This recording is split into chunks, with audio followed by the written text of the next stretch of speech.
நாம உண்மையா ரிச் ஆகணுமா? ஆர் பார்க்கறதுக்கு ரிச்சா தெரியணுமா? ரிச் பீப்பிள விட ரிச்சா தன்னை காட்டிக்கணும்னு நினைக்கிறவங்க தான் அதிகமா ஷோ ஆஃப் பண்றாங்க. உங்கள நீங்க ரிச்சா காட்டிக்கணும்னு நினைக்கிறது தப்பு கிடையாது. பட் உண்மையாவே ரிச்சா இல்லாம பார்க்கறதுக்கு மட்டும் ரிச்சா தெரியணும்னு நினைக்கிறப்போ, அது பெரிய கஷ்டத்துல தான் உங்கள கொண்டு போய் நிறுத்தும். நீங்க அப்படி செய்றப்போ எப்போதுமே மத்தவங்க அப்ரிசியேஷனுக்கு வெயிட் பண்றீங்க. அதுக்கே அடிக்ட் ஆகுறீங்க.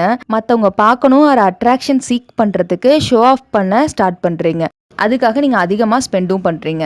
காஸ்ட்லியா திங்ஸ் வாங்குறது, பணக்காரங்க மாரி லைஃப் ஸ்டைல் வேணும்னு பெரிய வீடு தான் நான் கட்டுவேன். மேரேஜ கிராண்டா தான் பண்ணுவேன்னு கடன் வாங்கி லைஃப் ஃபுல்லா கடன் கட்டுறது. வர இன்கம்லாம் கடன் கட்டுறதுக்கே யூஸ் பண்ணிட்டு நிம்மதி இல்லாம வாழறது. ஓவர் ஸ்பெண்டிங் பண்ணி கிரெடிட் கார்ட்ஸ்க்கு பில் கட்டுறதுக்கும், இஎம்ஐ கட்டுறதுக்கும், லோன் கட்டுறதுக்குமே உங்க இன்கம் போச்சுன்னா எப்படி ரிச் ஆகுறது? ஃபேக்கா ரிச்சா வாழ வேண்டிதான். ரிச்சா மாறிட்டு ரிச்சான லைஃப் ஸ்டைல வாழுங்க. போலியா வாழணும்னு நினைக்கிறப்போ அது கஷ்டத்துல தான் கொண்டு போய் நிறுத்தும்.